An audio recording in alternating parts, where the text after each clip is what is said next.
To introduce our amazing speaker for this workshop, Jackson. Jackson Lai is a partner at BDO and he helps companies grow and better realize the impact of their intellectual properties and development work in the technology sector.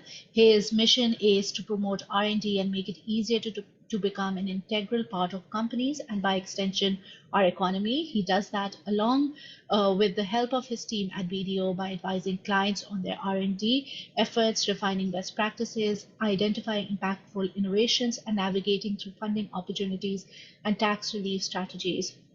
Jackson, we're so lucky to have you here, and I request you to begin the session. Thank you very much for the introduction. I really appreciate it. By the way, happy Halloween. While I just navigate to share my screen, I'd say that description, even though I wrote that description about myself, I blush every time I hear about it. Inside, I'm an engineer by training, and I've dabbled into many different roles throughout my career, and I stumbled upon a path of helping companies to grow through different means of funding. Maybe I just do a quick check. Is the screen okay? Looking okay? Good. Thank you very much. So happy Halloween again. I think I added a little spooky ghost over there. Hopefully it doesn't scare anyone away. And also, like what Alina said, if you have any specific questions, feel free to raise your hands, and I'm sure Alina will help to moderate those questions. And I'll definitely try to pause in different sections to take any particular questions while it's still fresh on everyone's mind. Give me 1 second. Oops. So, by the way, I'll start off the presentation by saluting many of you for your courage, and for your brave souls in dabbling into either running a business, founding a business, charting into uncharted waters. So I'm sure in all of your mind, you have many different areas awaiting different decisions. Many of them within your purview of controllability, but nevertheless, I think those are all many difficult questions and trade-offs that you have to dabble into. So for that, I really have my sincerest respect to your efforts and dedication to finding new companies.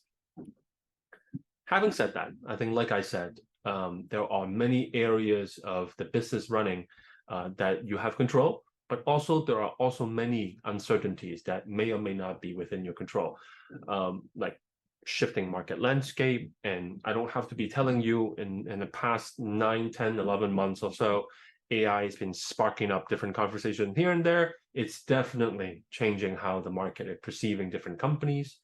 The inflation, the interest rates are coming into play, and obviously changing how we perceive funding and borrowing capabilities and so forth for our businesses, and also directly translates into the talent pool, and how do we attract talent, how do we retain talent. Talk about from a business standpoint, feasibility. The supply chain obviously make things difficult, depends on your particular business. It's going to change how you manage your business control. And then their market reception of how they perceive things, that's always something that's going on, and more full time, on and on and on. Describing all that is not trying to be a downer, but I just want to point out the fact that there are areas that could be within your control, that, and also many things that are changing how you chart your ship into these unknown territories. So the Canadian government, there's the light at the end of the tunnel, though, is the Canadian government can be very generous in many different forms of non-dilutive funding options. As you know, early in the call, we talked about what the Markham can help, and there are other options as well. So this is the canadabusiness.ca website. So this is a snapshot of it. It would go through a questionnaire if you go into that website. But in a very high level, at any moment in time, there could be hundreds of programs. Many of them would be not applicable to your particular business, depending on your technology sector or the company or the where your company is located. what do you do, and what stage is the company is located right now. So navigating that could be very daunting. Like, I definitely recognize that. So in the rest of the talk today, I'll try to kind of demystify some of them, and present some of the options and solutions that might be able to help your particular company. So I think one of the big questions that often get asked is, what are incentivized in our Canadian business sector? So the concept that I like to keep reiterating to many of the founders is about the bucketing concept. Like, there are many different kinds of fundings that are coming through the Canadian government through different means, and they typically want to fund different activities or different categories, if I may. This is not an exhaustive list, not a comprehensive list by any stretch of imagination, but I want to point out some of them is, technology development, hiring and training, business expansion, export market to outside of Canada, and a very topical subject about sustainability and energy efficiency in the ESG sector space. So the picture kind of says it all. Like, there are different kinds of funding. So you want to make sure that you understand and strategize in a way that categorize your activities or your business into the different sector that help maximize the funding that could be incentivize your business activities. Now, I want to go another step further, and I want to introduce, take that bucketing concept into the next level to think about the different levels of bucketing that you can design or strategize to help your company. Now, aside from the different buckets that illustrated in the last slide to talk about different categories, I also want to think about the different phase of your business. So generally speaking, we talk about at the very early stage of ideation, and then we go into feasibility and market testing, commercialization, and expansion. Many of these require different activities, different cost, or different cost structure, if I may. Then it really helps to help you strategize in this particular way. And we'll talk a little bit more about it down the road about how to do so. But I want to think about as a stacking concept. So, for example, if you have certain type of activities, in some ways it's like playing a video game, that you have the first prerequisite level that you want to hit. Then you structure your cost accounting, if I may, into different areas to help catch the different levels of funding and maximize the funding that the government can provide for you. So all that sounds very intriguing, but in order to do that, we really need to understand what the different program requirements and mechanisms, because different programs would like to fund different things and want to fund different activities. So the remaining of this presentation, I'll use some of the big programs, if I may, the cornerstone programs, as I call it, to illustrate the concepts. So in the next several slides, in the next half hour or so, I want to talk about the difference between grant and incentives and how it's going to impact your cash flow. Then I'll use several different programs and as an illustration to give you an idea how much or how much that would be compensated through different means of the government program, and also how to maximize your success. Several ones, again, not by any means exhaustive, is the SHRED program, the Scientific Research and Experimental Development Program, the IRAP program called Industrial Research Assistance Program, and some of the newer technology programs that are here to help specific types of activities that your company may be dabbling into. So grant or incentives, you quite often would hear people call grant incentives, like almost as like they're the same thing, but in fact they're not. If you look on the left-hand side, so the two oversimplified graph over there are a cash flow description. So this is a very simplistic illustration, but a direct funding have fund the future work, typically fund works that hasn't happened yet. So you put in a proposal and asking for different government bodies for some kind of funding. They would tell you this is how much allotment they'll give it to you, and then you would expense either every quarter or every month, depending on the particular term sheets that you have with the government. IRAP, as I was describing before, is one of that example. Now, these grants quite often, and it's an important factor, it's a competition between the different companies. So many different companies would go into the program and write proposals and get a piece of that pie, if I may.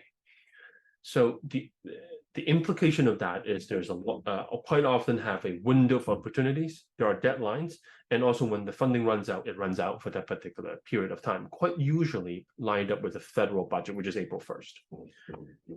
Some of them are just quote unquote free money. Some of them are repayable funding, or some of them could be non-repayable, like I said.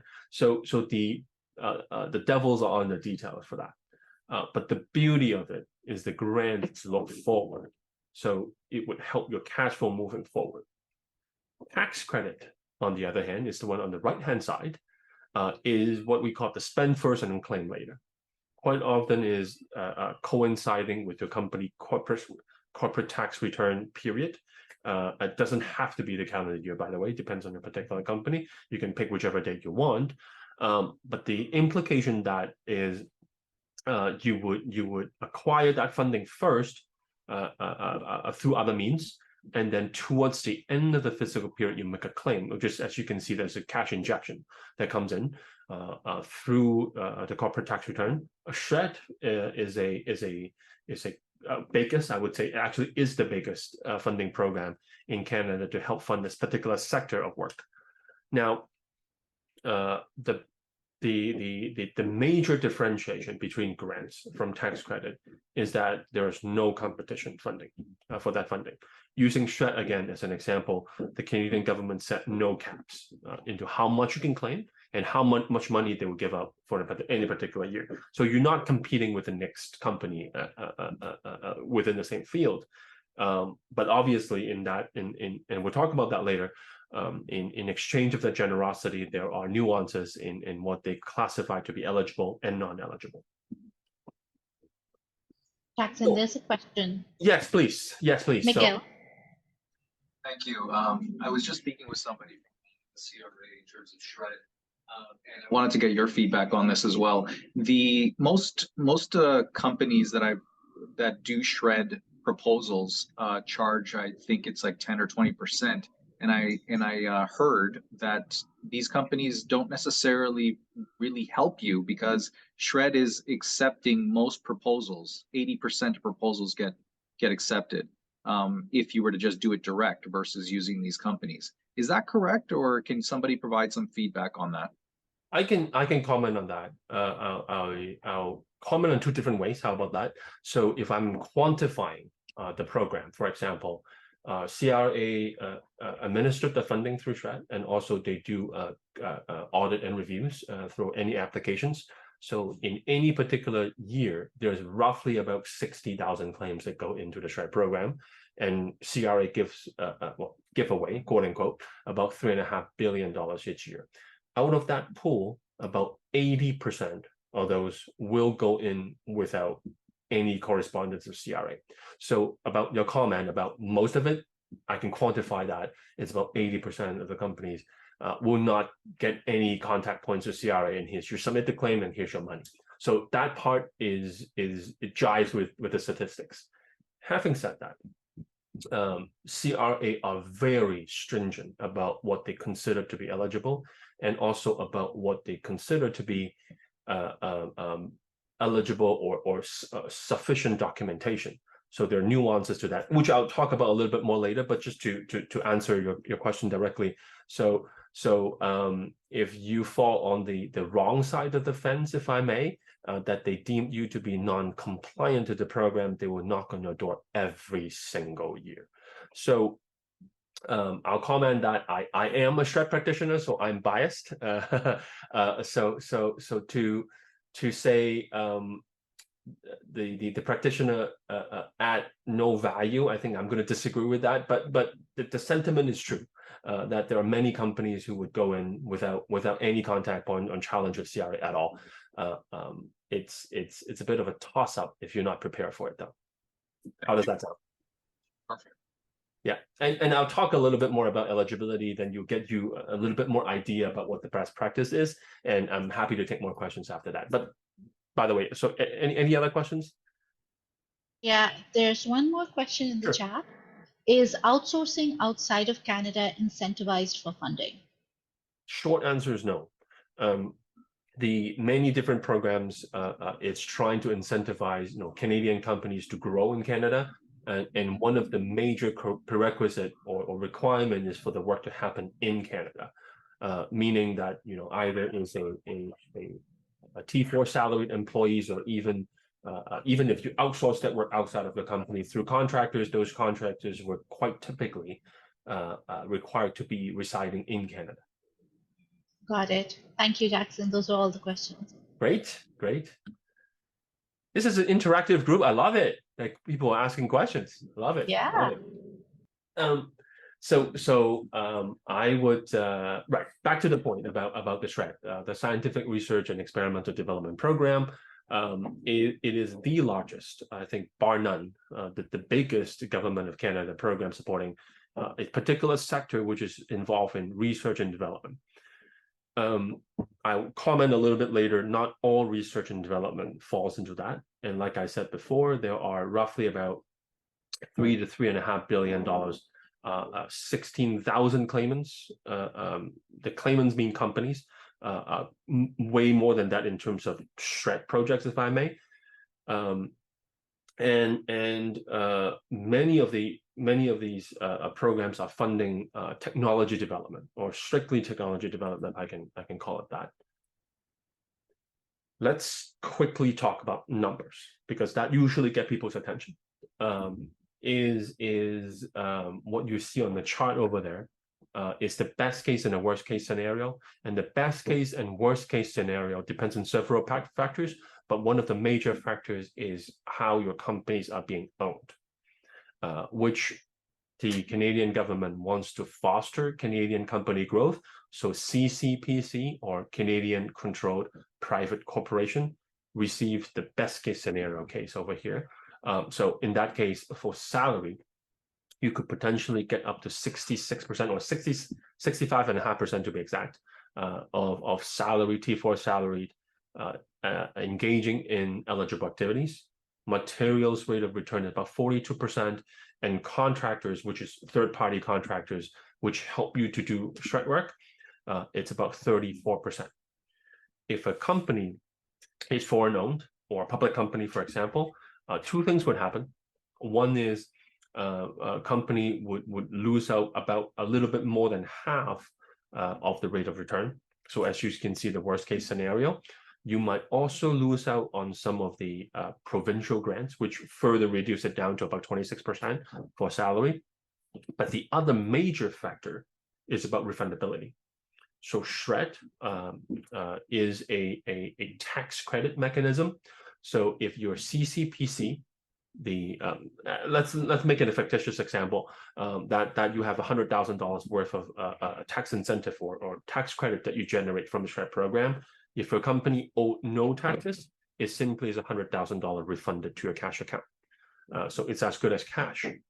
Having said that, if you're non-CCPC, you lose out on that refundability, and that $100,000 would only go against the taxes owed.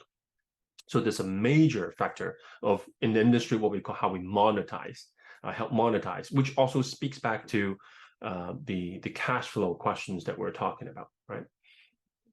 So about that, so in exchange for this very, very generous program, by the way, as a comparison, the Canadian SHRED program, it's being used international as one of the example of how to help the government to relate money to technology and strengthen the intellectual property economy. So in many other companies would have similar programs, pretty much almost identical to what we have in Canada, with one major factor is that the Canadian program is by far the most generous. In comparison, the US is about 14% of salary. In the UK is roughly about 25%, I believe. So we are very generous in this program, but in exchange of that, it's very, very nuanced about what they consider to be eligible. And even if the work is eligible, what kind of documentation your company would have to retain. I'll speak about that specifically later in the next few slides. When I was quoting those numbers, by the way, it was specifically referred to Ontario. Even though there are minor differences across different provinces, I'm using an example in Manitoba, there are slight differences, but what you can generally say that it's about the same of that ROI, depending on which province the work happened and which province your company is residing in. So what goes into a SHRED claim? So this is the interesting question often.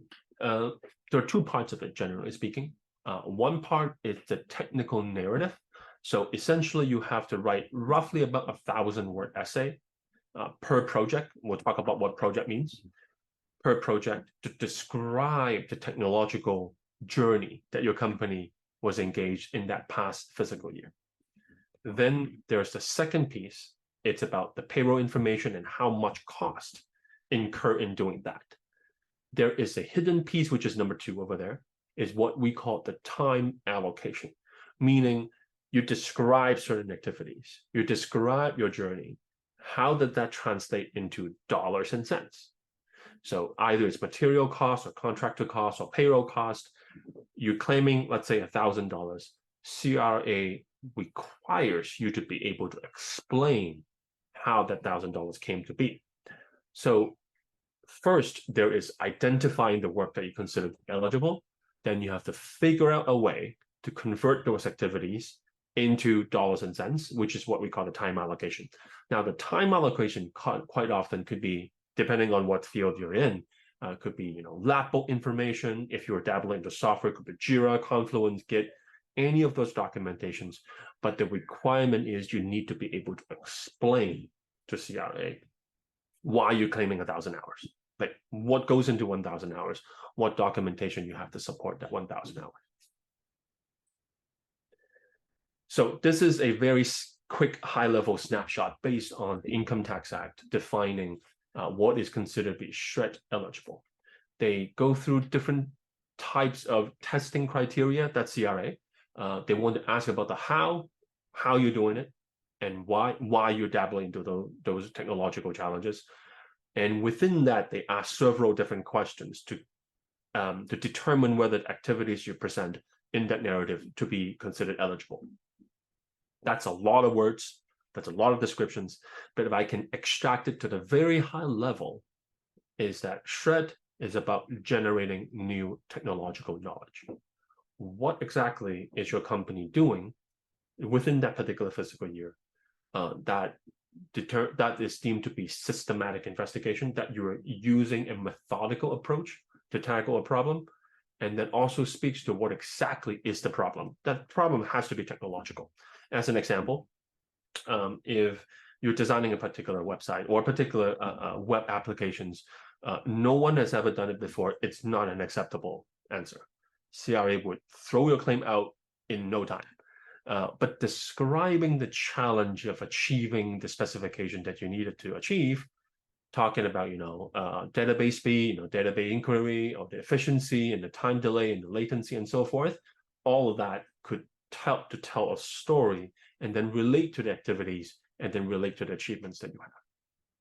I can talk your ears off for another 15 hours about that, but I'll pause for a second. Maybe I'll pause for a second. Are there any questions?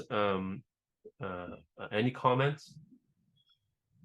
Now in the chat, I'm wondering if somebody wants to unmute and ask a question. Yeah, feel free, feel free.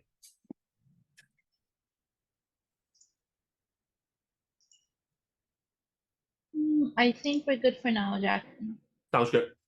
I'll keep going. So the next question quite often is about identifying SHRED project. I alluded to that a few times in the conversation about the eligibility of the work and what's called a SHRED project.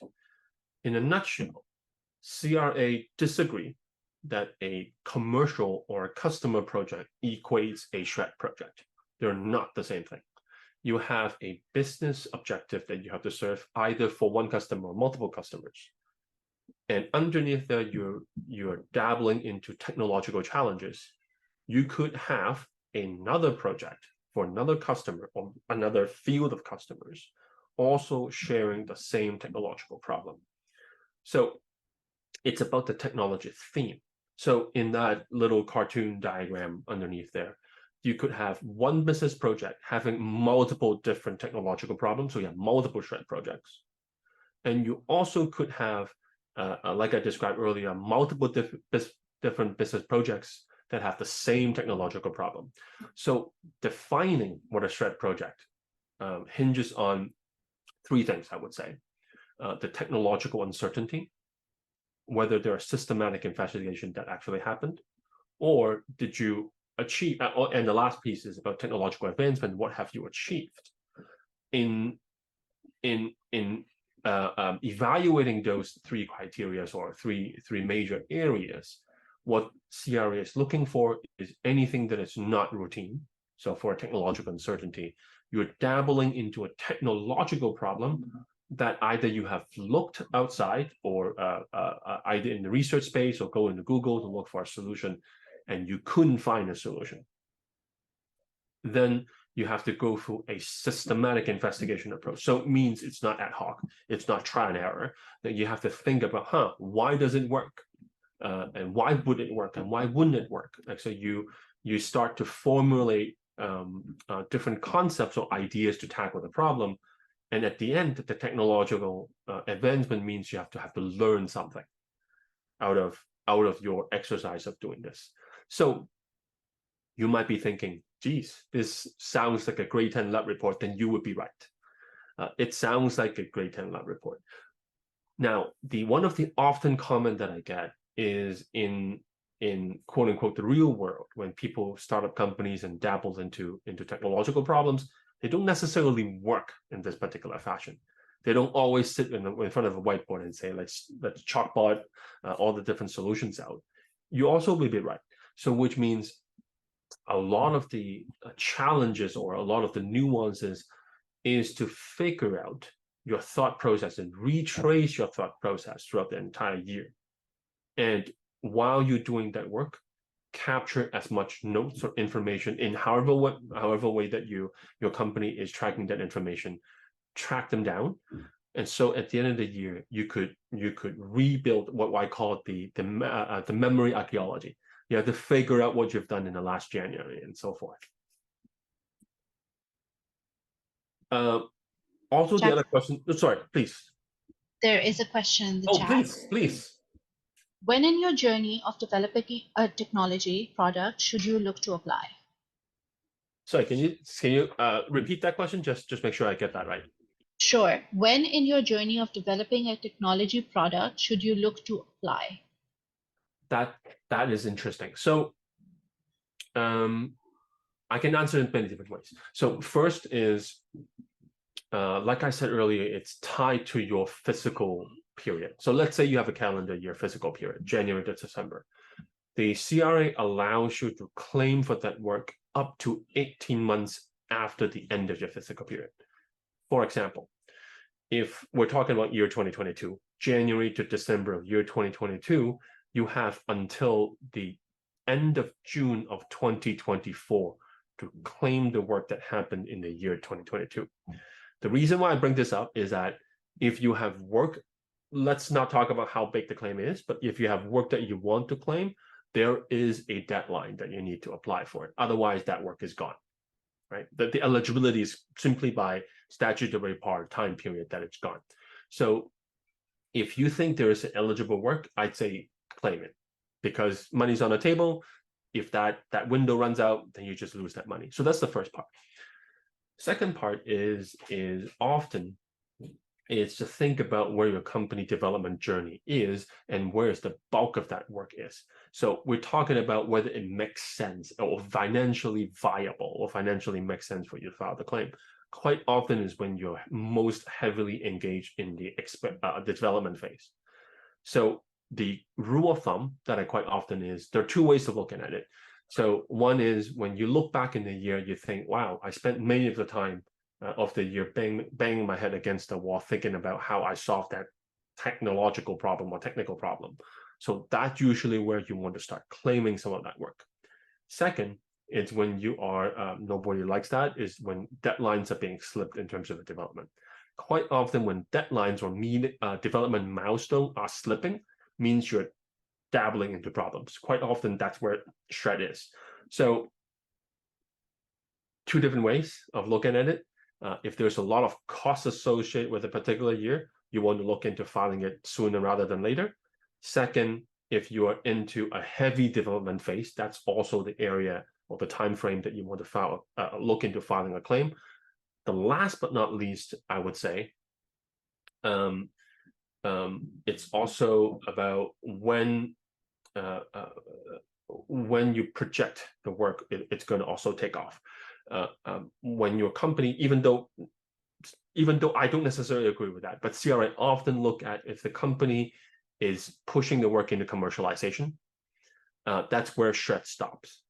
It's not necessarily true, but CRA tends to have that sentiment. So when your company is pushing some deployment, something in it, you really want to look into make sure you capture the work that happened before, to maximize the total year-to-year shred claim.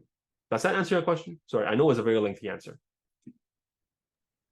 Can I? Okay, so just to clarify, sure, what it is it for when you're solving a problem that's not related to your core business, in dabbling in a new technology, but it's not yet commercialized. Is that correct? Correct. So maybe I'll quantify the first part, that it doesn't have to be the technology that you're involved with directly is the solution that you sell, but it should be part of the business.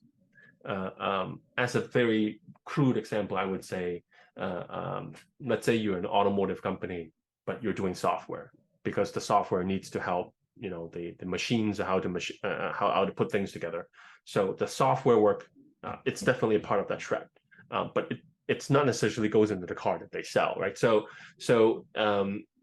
it can be an integral part of your business, but it's a problem, a technological problem that you are going through while tackling the business objectives. But in and out of itself, a business objective, it's not shred, if that makes any sense. I know it's abstract, but think about the Grade 10 Lab report, if I may. Awesome, thank you. Nancy also has a clarification question. What if the work crosses two different fiscal periods? Example, half of 2022 and all of 2023. Do we have to pick the year within the most development? No. With the most. No, in that case, you would file two claims. It could be the same technological problem, but you are carrying out different activities between the 2 years. Right, so there has to be some kind of difference between the 2 years, otherwise they wouldn't carry on that long. So you would file one claim for the first fiscal period, and then the second claim for the second period to cover the entire the cost that span those 2 years. So yes. Awesome, all caught up with the questions. Great, thank you very much. So the other questions quite often get asked is, how much time does it take for your company to access that money? So the statistics that I'm showing up here is the statistic published by CRA for 2021 and 2022 fiscal period. So majority of the claims would get processed within 60 days. Those would be the claims that have no correspondence, meaning that you submit the claim, the corporate tax return, they give you an NOA, and here's your money. CRA, by the way, absolutely does risk assessment for every single claim. The risk assessment, it's kind of a black box. They don't really let us know about what that algorithm is, but at the same time, we can have very, very much educated guess. Those risk factors could be related to the company size, and related to the company payroll versus the size of the claim. Like if you have $100,000 of payroll and you claim $300,000 of cost, something's definitely wrong. So all those things, and also past history. If your company has any correspondence of CRA before, and CRA either deem your company to be non-compliant or like things are not quite right, they could flag it and they're not going to do in the subsequent year to do an audit/review. So that's the surface standards. 97.6% would go through within 60 days, and the surface standards mean most of the claims would be definitely processed within 180 days. The remaining percentage would either be hiccup through other means like HST or other payroll taxes that you have to resolve, so that stalls the process. And one thing that I want to point out is having 2 claims or 2 subsequent year into the pipeline together, it's almost always an automatic red flag. So it incentivizes you to catch up with your SHRED claim to make sure that you file as it go along. So this is a very simplified example. I want to give you a quick idea of how to calculate the eligible expenditures using labor in this particular example. So let's say employee A has $75,000 a year of salary, and based on the eligibility criteria, using data that you captured as part of the documentation process, 60% of their time was spent on SHRED. Then it's 60 times 75 is $45,000 in the payroll claim. And then the 66% that I was referring to is against this 45,000 that I'm showing here. So it's eligible expenditure, not just the salary that person got paid.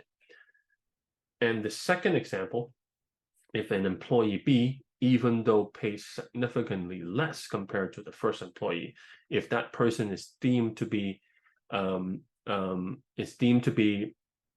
almost entirely spending their time doing eligible work, then in this case 90% of that to be eligible, then it's 43,200 in the payroll claim considered to be eligible costs. If we have 2 specific employees in this case, then the total is 88,000. So it is 66% or 65.5% would be applied against this $88,000. So I would emphasize it in many cases. These $88,000 are the costs that you have to spend anyway to carry out the development to make sure it serves the business objectives of your business. The icing on the cake is that SHRED would help reduce the financial burden and incentivize the company to take risks on dabbling into new territories that you consider to be technologically challenging.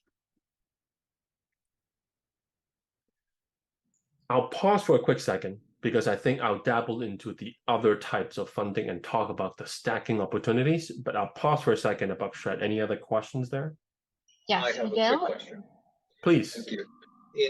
In reference to employee salaries, does it have to be an employer or could it be a contractor? Let's say they have a full-time job somewhere else and they're just doing this as a side gig. Yes, it can be. So again, there are two testing criteria. One is absolutely because that person is doing the eligible work. So that's one factor. So the percentage analysis that I was doing before was still hold true for a contractor. So you would still apply a percentage of that person's work on eligible activities to scale the contractor costs. So yes, so the contractor costs, that analysis would still be true. The one that I showed in the last slide, if they're not employee, the contractors would still be true, with one major differentiation is the 66% that I listed to you before were only applying for T4 salaried employees, like full-time employees. If it's a contractor, meaning that you don't withhold like CPP and EI and all that fun stuff, then it will only be about 34% of rate of return as opposed to 66%. But from an eligibility standpoint, it doesn't change. It's still hold true. And kind of different question. Sure. If a contractor ends up using services of, let's say, a US based company or international company, are those expenses or those invoices from the US based companies applicable to SHRED as well? No. So the work is still to incentivize the development work happening in Canada. Okay. Thank you.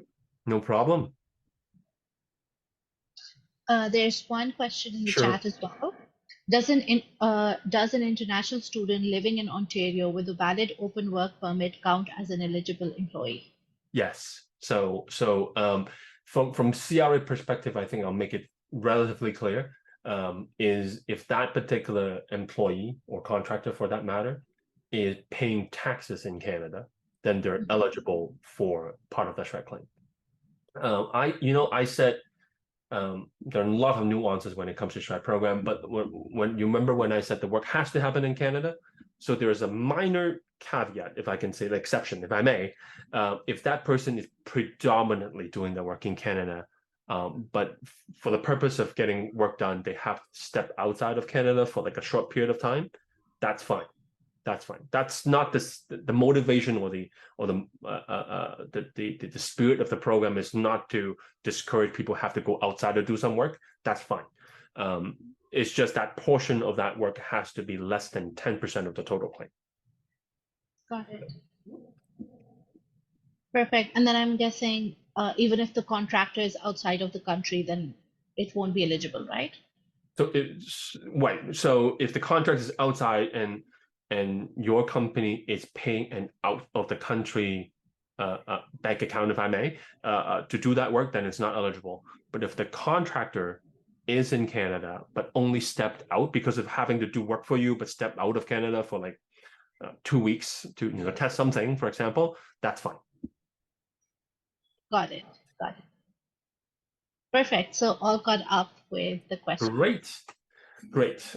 So the stacking concept, remember that the different bucket diagram that I showed? The next layer of it is about stacking different programs together.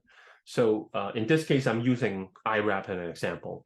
So IRAP, like I said before, is a competition-based grant. It's also very heavily focused on technology development, but put a slightly different focus. So SHRED is, in a nutshell, primarily on the technological advancement or technological knowledge gain that your company has gained. No pun intended. In some ways, a SHRED program, by extension CRA, does not really care if the technology actually worked, so long you spend time working on it. So for any particular physical period, with SHRED program, your work can keep on failing. You don't want that, obviously. But if it failed, a particular experiment failed, it's fine. That's why the program is helped to incentivize you to take risk. IRAP, on the other hand, put a slight focus, still on technology, but on the financial impact of your project work to the Canadian economy, job generation, revenue generation, export, so on and so forth. So a slight different focus, which is why the two programs can coexist and maximize the total rate of return between the two programs. Just a little bit of information. IRAP offers non-repayable assistance, means you don't have to pay them back, can cover 80% of salary and 50% of contractors within the scope of the project. The scope is the interesting keyword. So at the very high level, there's no double dipping. For example, if you have one employee doing one work, that same dollar of work cannot be compensated by the two programs twice. You can't do that. But you could section out the person's work, or the project work for that matter, into different buckets or different layers, if I may. Certain activities that you know have a very heavy technological development angle to it, you put towards SHRED. Other activities that are more focused on the business objectives, even though it's still related to the technological development, could be sided with IRAP. So there's a key point that quite often both IRAP and CRA, a SHRED program, is pushing towards. It's not just about the technical logs that you keep. It's about the cost accounting as well. So the CRA SHRED program tried to push, and very recently, it's really mandating the fact that even though you're not claiming certain employees into your SHRED claim, so long as they belong to the same quote-unquote product, the money that you get IRAP will still get factored into as government funding, which grind down your SHRED claim. That's important because in your cost accounting, you could classify them as different business projects, meaning that they don't overlap, not just in the technical side, but also in the accounting side. That's an important part that I want to bring into your attention, because we've seen many cases that company got caught off guard because they said, oh yeah, those 3 people were not claiming, but they belong to the same project. Then CRA has grounds to include that government assistance in there, which in some cases completely wiped out your SHRED claim. So please pay attention to that. I'll pause for a quick second about this SHRED, this stacking concept. The next two programs I want to talk about would be the clean technology and the mass manufacturing and processing tax credit.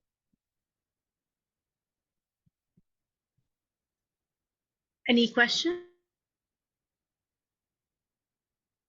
Oh, I'm getting off easy. Okay. There are chances that I'll open the floor up for later on, but I'll move on quickly. Perfect. So, the clean technology tax credit, it's one that just got announced early in the year, in March, I believe, and the legislation is being put in place. This is an interesting tax credit regime that's very different from the other programs that we've seen previously. In other programs like SHRED or IRAP or many of the other programs, quite often they focus on labor costs, material costs, contractor costs, but not on capital costs. So depending on your particular business objectives, you may have to acquire equipment to certain type of technology development or business development. And usually those programs do not cover the capital cost. SHRED used to do that many, many years ago. They stopped in 2013. So this clean technology tax credit is really to help incentivize company to make capital investment to help fill the gap that the other programs don't fill. And also it takes on a particular angle that's related to clean technology. This is an extremely generous program. For 30% refundable credit. If you know about capital investment, they tend to be very expensive. It does it in 2 different ways. One, the 30% refundable credit is on the capital investment that your company incurred, and also the program allowed the company to have certain capital investment to be depreciated at a much faster rate as usually in cost accounting. So what it does is it help you to squish all the costs of the capital costs in the first few years of the program, and give you 30% refundable credit if it falls into one of the 4 or 5 different criteria that you see here. So generally speaking would be any equipment that help generate clean electricity like solar or wind, equipment that helps store electricity like you generate like battery, any other heating or heat pumps related, and other heavy machinery, I would say, excavators and whatnot, who are zero emission, and modular nuclear reactors is interesting to have a specific criteria for that. But generally speaking, those areas that quite expensive to invest in, and the clean technology tax credit is to help bridge that gap, to help you have a much faster depreciation schedule and to give you refundable credit for it. So the manufacturing and processing tax credit are 2. Oh, actually, there's 2. One is called the manufacturing processing tax credit, that is a federal program. The second one is an Ontario-made manufacturing investment tax credit. I know CRA makes things very, very complicated. Both of which are very interesting ones if your company is involved in manufacturing or processing something to help your business costs. They really help to reduce the taxable income that you generate out of the activities of doing manufacturing. So capital costs, labor costs, so long as you are helping to manufacture and process things in Canada / Ontario, that you benefit from this program. It's 13% for the manufacturing and processing tax credit, and 10% of the eligible expenditures up to $2 million for the Ontario program. So both are very generous if your particular business are in that space. I won't get too much into that because there's a lot of variation of any of these. MyTax. These are hiring programs, by the way. The government programs to help fund onboarding expertise onto your company. MyTax, not just PhD and master, but they have other, but generally speaking, are highly skilled labor into your company. Digital tech internships can be up to $25,000. There are other youth programs and co-op tax credit up to $12,000 per year. Many of these programs, if I may, just to point out one thing, if you take away from one thing, is that you have to apply before the person start on the first day. So once that person start on payroll on the first day, that many cases the eligibility is gone. So pay attention to that. If you have a particular person you have in mind that you want to hire, make sure you apply for this prior to them starting. So this is kind of a summary. There are different kinds of funding, like I said, about the SHRED program, AWAP. There are other Business Research Institute tax credit, meaning that if your company work with universities of other very respectable universities across the board, then they also have other tax incentive as well.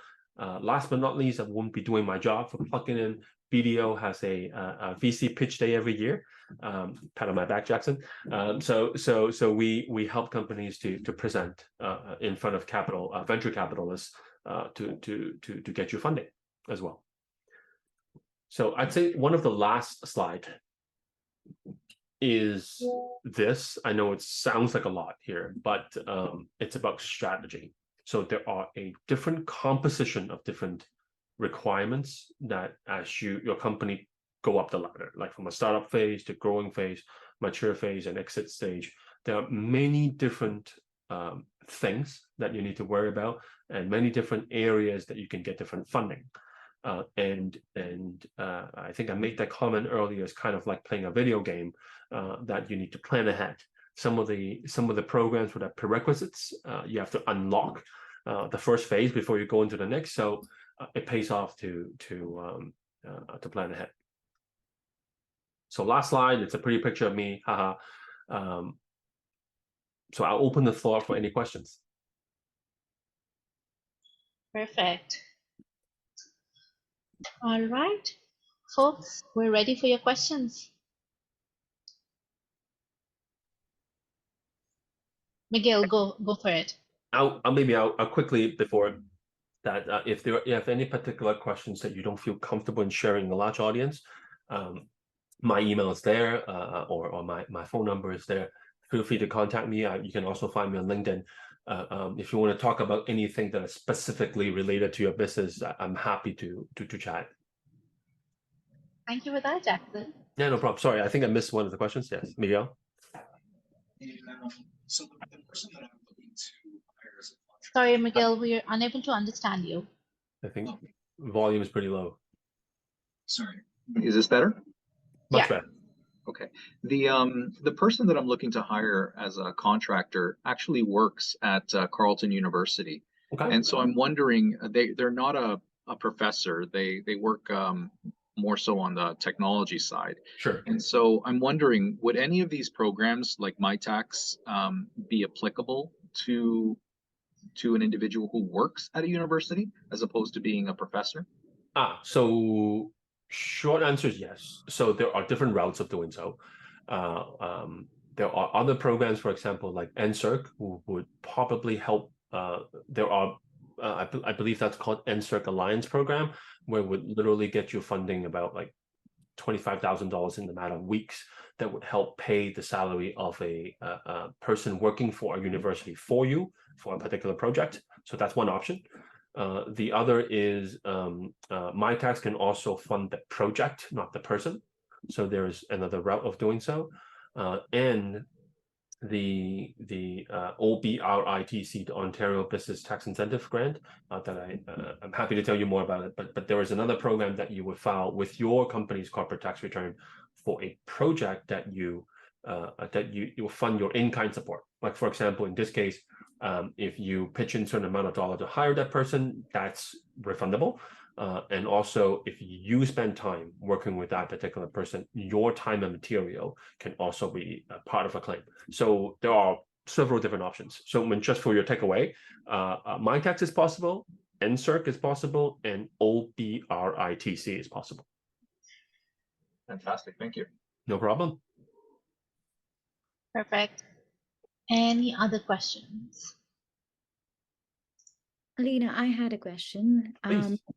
Jackson, I just wanted to understand. So you mentioned about the BDO pitch competition that you guys have, where you present the businesses with and Right. connect the venture capitalists. Is there any particular industry? Is it industry specific, or is it open to every business? Generally speaking, it's open to many business. I would say we have, well, I use the term technology in a very, very wide funnel. So generally speaking, it's not particular to any industry, but I would say have a heavy focus on technology development, related using technology development to get that business objective, I would say. All right. So any company who's still under the, let's say if there are companies who just have the idea development but are still doing research, they can still apply for this, or? Yeah. All right. Thank you. No problem. Awesome. Jackson, I have a question for you. Sure. For our early folks who are just getting started, Mhm. how do they find what grant is applicable to them? Is Ooh. there like a platform that they can go to? Like, how should they even begin looking into this? That's an excellent question.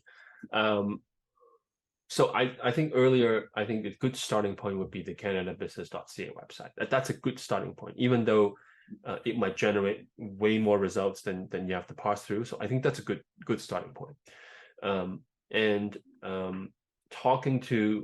Talking to a funding practitioner, again, it doesn't have to be me, but I mean, there are many different funding practitioners out there who would be more than happy to chat with you to explore options with little to almost no money that you have to pay upfront.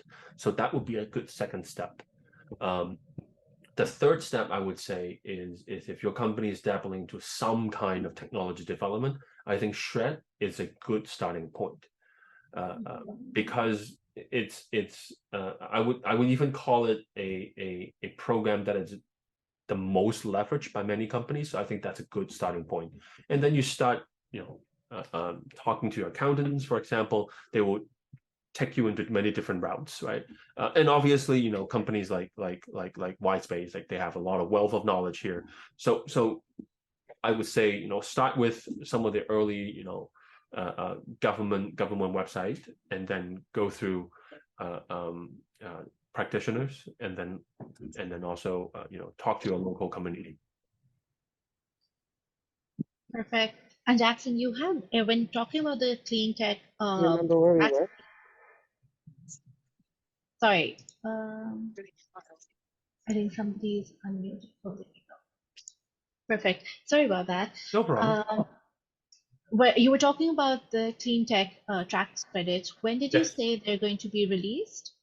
Right.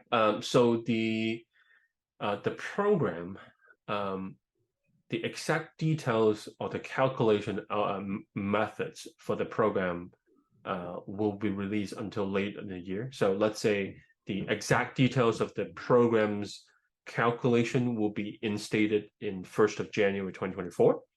Having said that, the program have promised retroactively fund the cost incurred after March 28th of this year. So if you have already started incurring cost after March 28th of this year, they guaranteed that will be in. But exactly how much of that would go into the calculations and all that would come into play in the 1st of January of 2024. All right, got it. Thank you for that. Yeah, no problem. Okay. So Vanessa has a question in the Please. chat. We are a service-based business with a digital component, and we are looking in access funding to help develop the technology side of our business. What is the best option for us to look at? So aside from the Shred and IRAP that I talked about earlier, I think there are also digital transformation grants that will help. Again, depending on your particular company's market sector that you're in, there are digital transformation grants that really help companies who are quote unquote traditional business, where they're not using a lot of digital technologies. Excuse me. So there are specific programs to help transform companies more into the digital age, if I may. So there's one aspect of that. And unfortunately, without knowing too much about your exact business, it's hard for me to help articulate and find different grants. But I would say, I can jump in here if that's oh, okay. please, Sorry. please. Yeah. You might hear a doorbell for the trick-or-treaters. That's why I put it in the chat. Okay. We are an online interior, well, we are an interior design business with an online interior design component. Okay. So we're looking to provide affordable and cost-effective services for people looking to decorate a room in their home or their entire space, Right. but all through virtual Great. connections. And so we are getting traction. We have a few years where people have That's great. purchased our packages, but we're trying to streamline a lot of the back and forth, and there's so much technology out there. I'm just looking to see how we can Sure. access that through funding. Right. That's great. That's great. I appreciate the description. Thank you. So I'd say the digital transformation grant administered, they used to be called OCE, Ontario Center of Excellence. I think they have a slightly different name right now called OCS. But in any case, I think there is a digital transformation program that's going to help companies similar to yours to include digital technologies into that. Now, that's really about adopting technologies, not really about developing the technologies. If your company is also dabbling into development outside of just using the technology itself, I think the SHRED program would be another one that's good. IRAP. I can think of a few, but I think those are good starting point. How does that sound? Yeah, that's great. Thank you so much. Oh, no problem at all. Oops. Amazing. Colin has a question in the chat as well. If I'm the owner and also the developer in developing the technology, am I able to claim the tax incentives, or do I have to hire employees or contractors other than myself? You can claim. So the short answer is yes. Your salary would be eligible for it, with a caveat, two caveats, I would say. One, CRA, from a SHRED program standpoint, CRA require a maximum of 75% of claim. They put a threshold to it because the rationale is, if you're an owner of the company, you have to be doing work other than just doing development. We can agree or disagree to that, but that's what the legislation requires. So let's say if you get paid $100,000, only up to $75,000 will be eligible. So that's for one. So even though yes, you are eligible, second part is there's a cap. The second point is has to be money exchanging hands. So you have to pay yourself a salary. So in order to qualify, so dividends and all that, they won't be on the table. So you have to pay yourself a salary. So that's the second point. The third is there are certain requirements, the maximum that you can claim. That's I believe they release that number every year, but in 2023 that number is about $330,000. So the maximum you can claim is $330,000 for yourself. Perfect. All right, folks. Any other questions?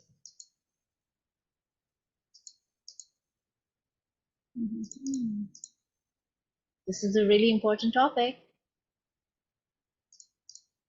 All right, so here's what we're going to do. While the group is thinking about the questions, Jackson, if it's okay with you, can I quickly share my screen and talk about Absolutely.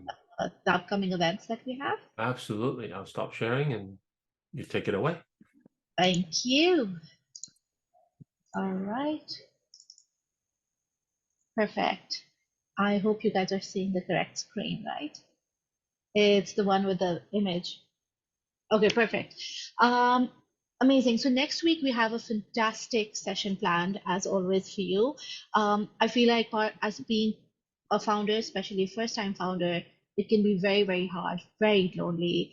And so we decided to include this session. Siobhan John will be talking about how you can manage your mental health as a founder and sharing some tricks and best practices with you all. So please make sure to register for this event. It's going to be next Tuesday, November 7th, same time. Then, as always, the Ella Express is open for women program that covers 6 different workshops, where it takes you from business plan writing all the way to developing a website, building your sales funnel. The application is ongoing. I'll share the application link in the chat for you. And like I mentioned at the beginning of the session, we have a fireside chat with Leah McNabb event. It's a networking event happening next week in downtown.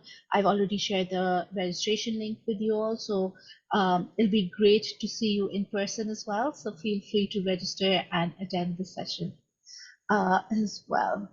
Perfect. Those were all the upcoming events. I'm just going to show sharing here. Yeah, Mariam, I think it's hardly ever talked about mental health, especially for founders. It's very, very challenging. So this time around, we thought we'd include it within our Founder Fundamentals workshop. So hope to see you guys there as well. But coming back to our session on funding and grants, do you guys have any last minute burning questions? For Jackson, when is the best time to give you a call? I'll just give you a call. That's an excellent question. So I'd say email me. So I'm in a lot of meeting in many days, but email me. I usually would respond within an hour or so. Then we can set up a time. I'm happy to chat. So just email. It's jlai@bdo.ca. So just email me. I'm happy to chat. All right. Thank you so much. No problem. Perfect. All right, folks, do we have any other questions? Yeah, maybe just one question. Sure. Talking about criteria, do you lose your qualification to get a grant if you already have money? Let's say you raised some money from friends and families or from some super investors. So basically you got money in the bank, but you will have to take advantage of the grants that's available out there. When processing the application, do they look at that and evaluate if you qualify for the grant or not? Or I don't know if it's making sense. Sure. I'll answer with 2 different hats. One, if you are thinking from a perspective of the SHREP program, they look at the company, don't necessarily look into you. So long as they look at the technology merits. So if the technology is worthy, the eligible criteria and all that, and there are money exchanging hands in getting your in terms of T4 or contractor costs, then you would eligible, whether you have money in the bank or not. That's not even something they would consider from a SHRED standpoint. For other programs, obviously, if they put on a slightly different hat of looking the viability of their business and also look at the longevity, and in other words, if they say if that particular agency gives you $1, how much would they get back from an economic standpoint, right? Then in some cases the funding stability and strength of that company matters.